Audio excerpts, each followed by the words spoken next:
Shalom saudaraku yang dikasihi di dalam Tuhan Yesus Kristus. Selamat berjumpa kembali di Renungan Jumat pagi.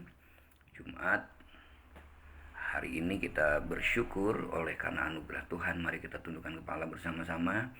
Kami bersyukur kepadamu oleh anugerahmu kami boleh ada Tuhan.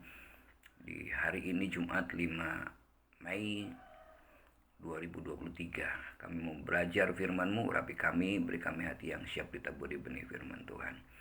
Haleluya. Dalam nama Yesus. Amin.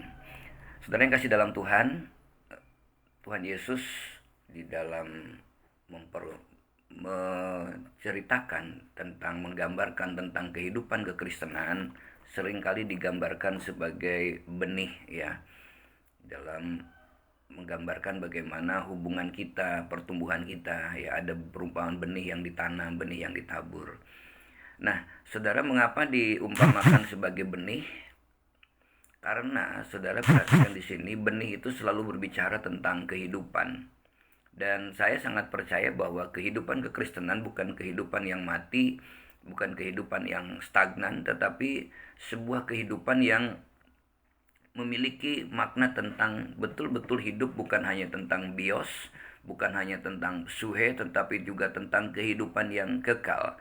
Jadi hidup Kristen bukan hanya sekedar memiliki sebuah KTP agama atau beragama, tetapi kehidupan kekristenan sebenarnya adalah hidup yang terus bertumbuh, yang mengalami terus pengalaman kehidupan bersama dengan Tuhan, sehingga menghasilkan sukacita, sehingga dalam pengiringan kepada Tuhan kita akan terus menikmati kemenangan demi kemenangan, atau kasih karunia demi kasih karunia, sehingga kita hidup belajar dari kasih karunia. Nah saudara, kalau kita belajar hari ini sampai di Markus pasal 4 ayat 26 sampai 29, saya akan bacakan firman-Nya. Beginilah hal kerajaan Allah itu, seumpama orang yang menaburkan benih di tanah, lalu pada malam hari ia tidur dan pada siang hari ia bangun. Dan benih itu mengeluarkan tunas dan tunas itu makin tinggi, bagaimana terjadinya tidak diketahui orang itu. Bumi dengan sendirinya mengeluarkan buah, mula-mula tangkainya, lalu bulirnya, kemudian bulir butir-butir yang penuh dengan isinya dalam bulir itu.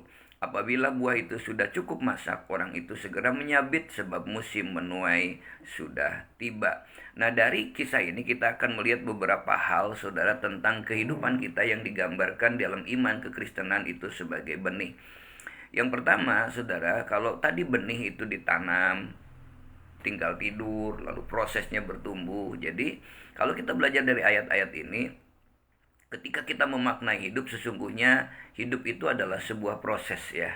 Hidup kita dari mulai ada di kandungan ibu, dihitung berapa minggu, berapa bulan, akhirnya lahir, berapa hari, berapa minggu, berapa bulan. Satu proses terus yang akan bertumbuh, yang sampai akan dari generasi ke generasi berikutnya.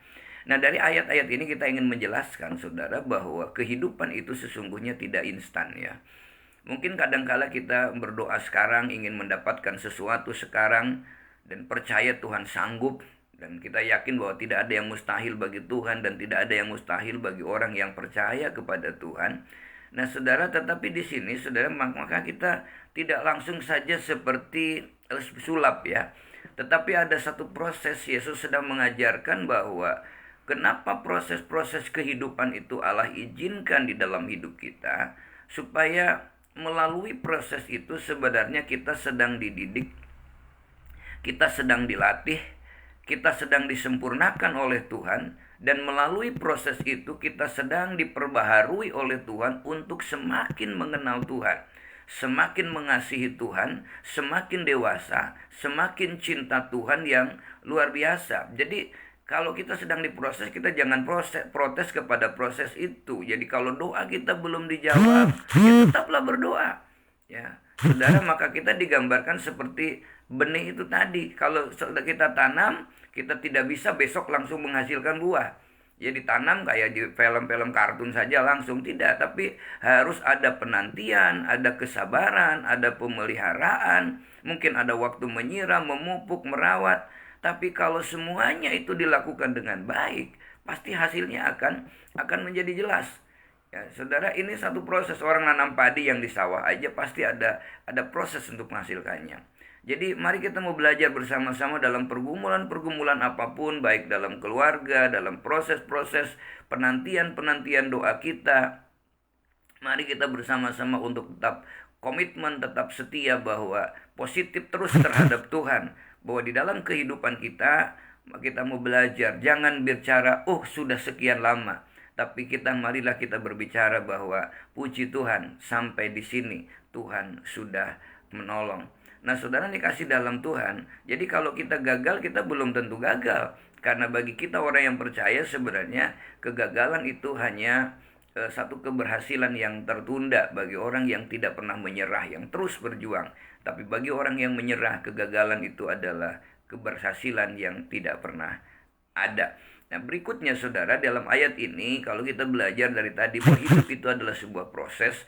Yang kedua, kita harus yakin bahwa kalau kita hidupnya sehat di dalam Tuhan, pasti akan bertumbuh. Karena Tuhan sudah bilang bahwa Tuhan akan memimpin kita ke masa depan yang penuh dengan pengharapan.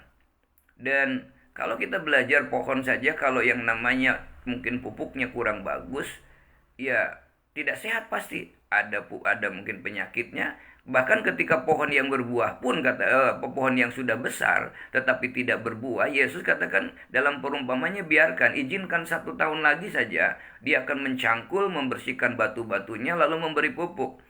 Ada buah, kenapa ada proses? Kenapa tidak berbuah? Mesti ada sesuatu yang sakit. Demikian juga di dalam hidup kita. Kenapa kita tidak bisa menikmati Tuhan, tidak bisa menikmati berkat-berkat dari Tuhan? Kenapa tidak bisa mengalami pertumbuhan di dalam iman? Pasti mungkin ada sesuatu yang kurang sehat di dalam hidup kita. Sebab hidup yang sehat itu pasti bertumbuh. Sebab benih yang baik, perawatan yang baik, otomatis pasti akan bertumbuh.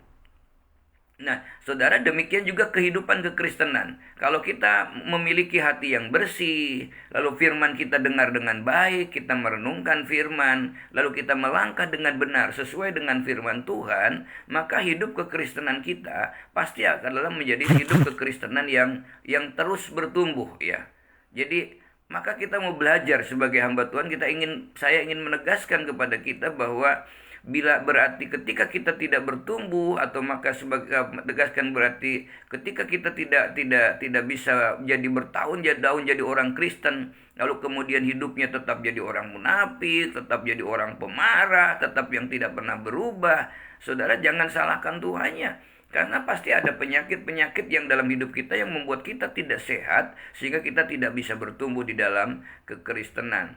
Nah, saudara dikasih di dalam Tuhan, ayo kita mau belajar. Jadi kalau kita mengaku seorang hidup Kristen yang betul-betul ada di dalam Tuhan, tetapi kita tidak bisa melepaskan kebiasaan lama, masih mau melepas rokok aja sulit, mau judi aja sulit, ya suka mungkin memukul istri, tidak tertarik dengan pekerjaan Tuhan, tidak tertarik dengan ibadah, bahkan tidak bisa menggambarkan sebagai kehidupan kekristenan yang sebagai orang yang kudus, ya.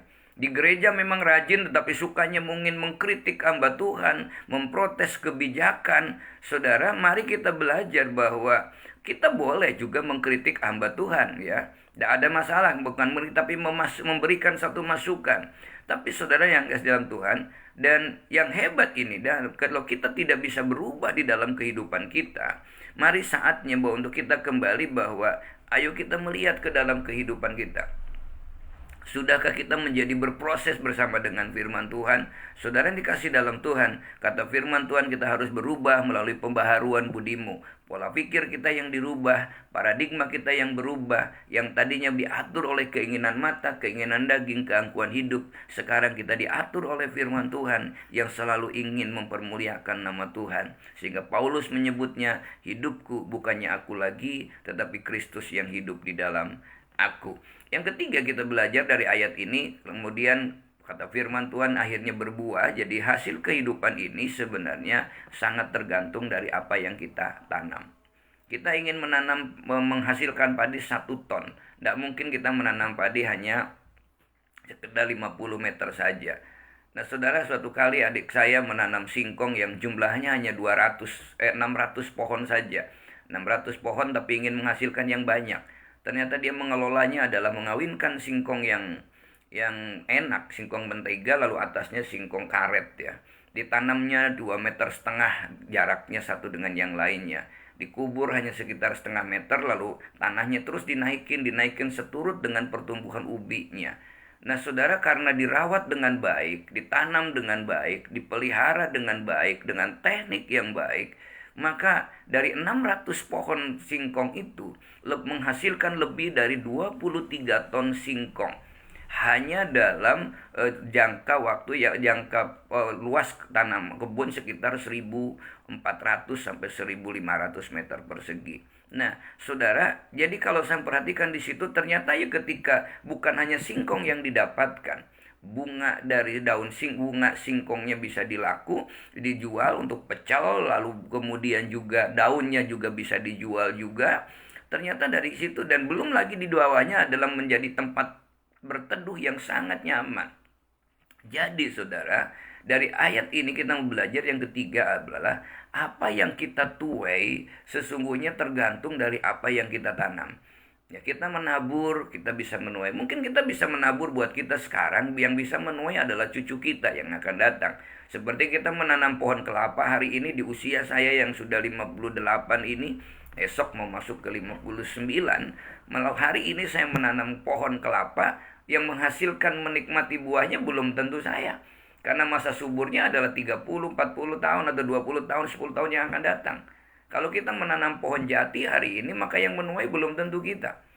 Tetapi kita akan jadi orang akan, ini tanaman siapa? Tanaman kakek saya, tanaman bapak saya. Nah saudara, banyak orang ingin menuai tetapi tidak pernah mau menanam. Jadi mari kita mau belajar saudara, sederhana sebenarnya. Ketika kita menanam biji mangga, maka suatu kali kita akan menuai buah mangga. Makanya Yesus bilang pada ayat 29, kalau buah itu sudah masak, orang segera akan menyabit. Kenapa? Karena musim panen sudah tiba, musim menuai sudah tiba. Kapan kita mau menuai kalau kita tidak pernah nanam? Menuai kebaikan. Bahkan Yesus bilang kan, apa saja yang ingin orang lain perbuat kepadamu, perbuatlah itu kepada mereka. Saudara, ayo kita belajar. Ternyata dari ayat Markus pasal 4 ayat 29 ini memberikan pelajaran kepada kita. Hasil dari kehidupan kita yang akan kita hadapi ini, yang akan kita nikmati sesungguhnya tergantung dari tuaian kita. Jadi saudara, ketika petani itu kemudian menjual hasil ladangnya, menikmati hasil tuaiannya, si petani juga bisa membeli makanan buat anak-anaknya. Dia bisa menyekolahkan anak-anaknya. Demikian juga di dalam kehidupan kita. Ya, ada yang hari-hari ini mungkin sudah namanya menikmati pensiun karena selama bekerja menanam sesuatu yang baik. Bahkan bukan hanya menikmati gaji pensiun saja, tapi orang yang memiliki komunikasi baik, ada relasi yang baik, begitu pensiun pun tidak kehilangan relasi. Ya, ada relasi mungkin ini baik, kemudian bisa dengan ini baik karena biasa melakukan yang baik, maka dimanapun dia bisa eksis. Kenapa? Karena dia terbiasa menuai, terbiasa menanam. Saudara yang dikasih di dalam Tuhan Yesus Kristus, orang yang terbiasa menabur, maka saya yakin di setiap tempat kita punya cara untuk menanam itu. Ya, kita punya cara. Dulu mungkin kita tanahnya, lahannya luas, tapi karena pikirannya bagaimana bisa menghasilkan dari lahan yang sempit pun, maka orang bisa memakai dengan sistem nanam vertikultur. Bahkan ketika orang kemudian tidak lagi punya lahan, di genteng pun di atap bisa dipakai untuk menanamkan yang hidroponik. Sehingga dengan demikian saudara, kenapa? Karena dalam pikirannya adalah bagaimana menanam untuk mendapatkan hasil. Nah saudara, itulah makanya semua dalam kehidupan ini sesungguhnya tergantung bagaimana apa yang kita tanam, ketekunan kita dalam memelihara dan merawatnya. Itu juga sama, ketika kita memiliki hati yang bersih, maka tanaman-tanaman yang ada yang dalam hati kita dengan hati yang tulus. Yesus pernah bilang, lihatlah orang yang jujur, perhatikan orang yang tulus, maka orang yang suka damai akan memiliki masa depan. Nah saudara, mari kita belajar dalam konteks inilah. Maka sebagai hamba Tuhan, saya mau ingatkan kembali kepada kita semua, ketika kita mengenal Kristus sebagai Allah dan Bapa kita, pasti kita ini sebenarnya bukan termasuk orang yang miskin. Karena Yesus bilang, aku datang supaya mereka memiliki hidup dan hidup dalam segala kelimpahan. Nah, Bapak Ibu yang dikasihi di dalam Tuhan Yesus Kristus, yang menikmati renungan pagi hari ini, ketika kita mau belajar bahwa kita sebagai anak raja di atas segala raja, anak Tuhan. Lalu mungkin, Pak, kenapa hari ini saya gagal? Ya, kenapa saya mengalami kegagalan di dalam hidup ini? Saudara, jawaban saya adalah sederhana, bahwa kita bukan gagal, tetapi kita harus kembali melihat rencana Allah. Kenapa kita seringkali merasa ini gagal terpuruk? Karena kita selalu melihat bahwa Tuhan, dalam mulutnya Tuhan, saya mau kehendak Tuhan, tapi kenyataannya kita memaksakan, ini loh kehendak saya. Kalau ada pintu yang satu tertutup, mungkin kita mau coba lihat ke yang lain, ada pintu yang terbuka buat kita. Saudara, kenapa? Karena banyak orang tidak sadar bahwa Tuhan itu ingin menuntun dengan caranya. Kalau kita membawa kita sebagai domba, suatu kali saya melihat orang menuntun domba mau ke padang penggembalaannya, dia harus melewati aspal. Ya, di aspal itu tidak ada makanan. Coba kalau dombanya mogok, nggak mau jalan. Ya, ada suatu kali juga ketika sampai di tebing, ternyata penggembala itu mengajak dombanya turun lewat tebing itu. Susah turunnya, tapi domba itu manut saja. Mengapa? Karena gembala itu pasti akan menopang dia bagi yang tidak bisa jalan. Bahkan induknya dia pegang, dia tuntun supaya anak-anaknya ikut. Dan begitu sampai di lembah, dia menikmati padang rumput yang hijau. Demikian juga dalam kehidupan kita. Mungkin kita dibawa jalan yang terjal, jalan yang tidak nyaman. Kita mungkin menganggap gagal, tapi kembali kepada rencana Allah bagi kita. Rancanganku bagimu adalah rancangan damai sejahtera. Masa depanku bagimu adalah masa depan yang penuh dengan pengharapan. Baiklah, saudara dikasih dalam Tuhan, biarlah kita mau belajar untuk menanam dengan penuh kerja keras, penuh dedikasi. Di dalam menantikan hasilnya kita sabar, kita tetap tekun, maka akhirnya kita akan melihat berkat-berkat Tuhan tercurah di dalam kehidupan kita. Yang kita tabur hari-hari ini, kalau kita nabur kebencian, keserakahan, keegoisan, tetapi tentu akan menuai hal-hal yang demikian.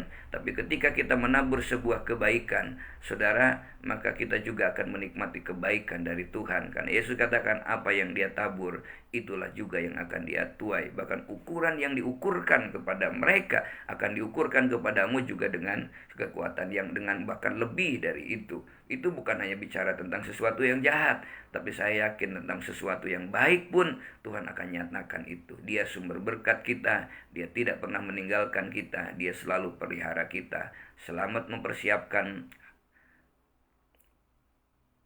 akhir pekan, selamat mempersiapkan ibadah, selamat menikmati hari ini, hari Jumat. Tuhan Yesus memberkati. Dalam nama Yesus, shalom ilahi bagi kita semua. Amin.